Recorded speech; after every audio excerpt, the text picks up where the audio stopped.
Bismillah, Assalamualaikum warahmatullahi wabarakatuh. Alhamdulillah, wassalatu wassalamu ala rasulillah amma ba'du. Kelas 7, rahimani wa rahimakumullah.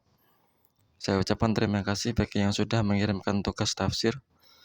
Nah, insyaallah akan saya respon secepatnya karena input satu-satu dan banyak kelas, jadinya belum semuanya saya balas. Nah, kemudian di pelajaran fikih tentu saja sebelum kita mulai akan ada latihan terlebih dahulu, yaitu latihan nomor 1 ini. Silakan antum kerjakan.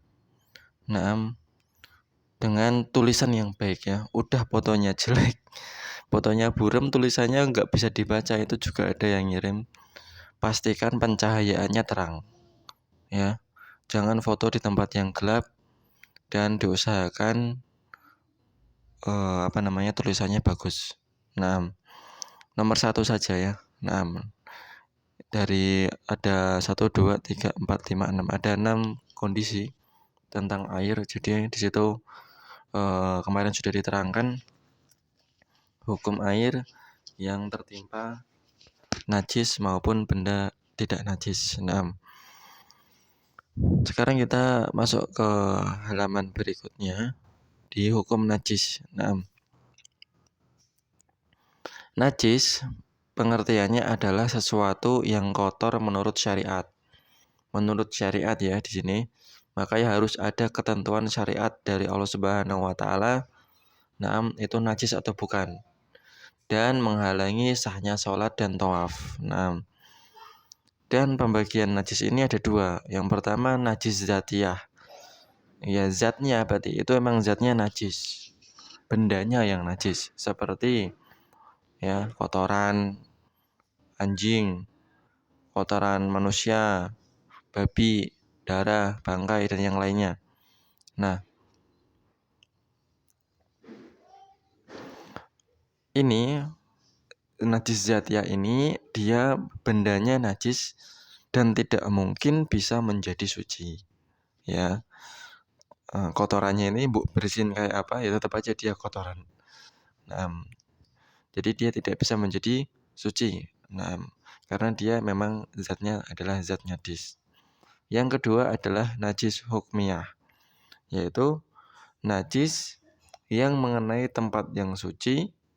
Nah, kemudian tempat tersebut menjadi najis. Nah, ini namanya najis hukmiyah, najis secara hukum. Contohnya baju. Baju awalnya itu bukan benda najis. Tetapi setelah dia terkena kencingnya adikmu, akhirnya dia jadi najis. Karena dia tertimpa benda najis yaitu kencing. Paham ya di sini ya?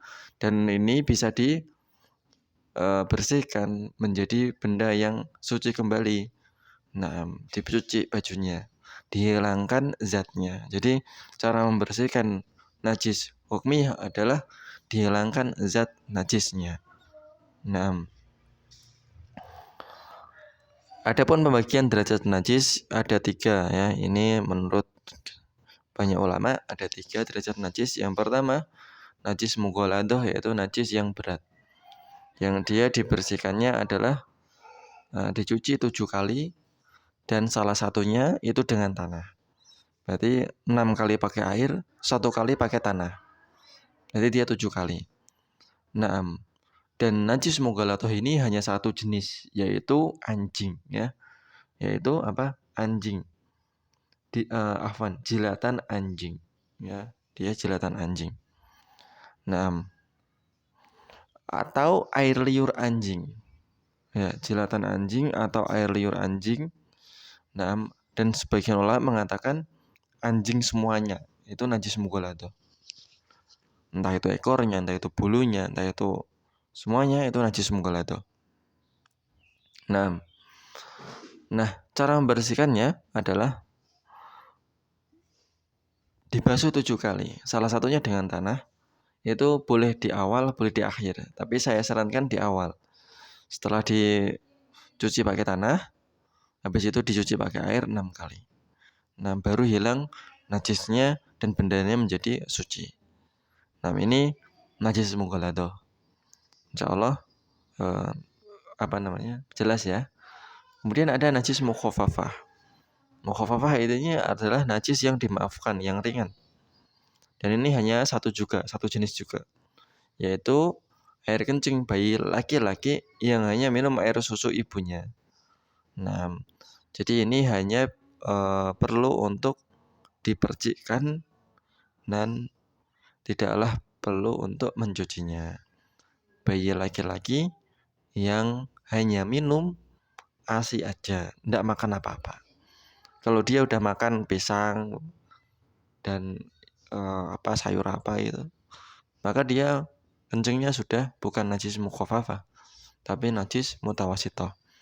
Nah, di terakhir itu ada najis mutawasitoh.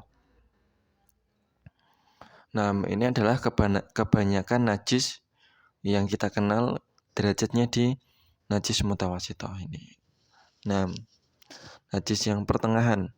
Nah, ini cara mensucikannya, diguyur dengan air sehingga najisnya itu hilang.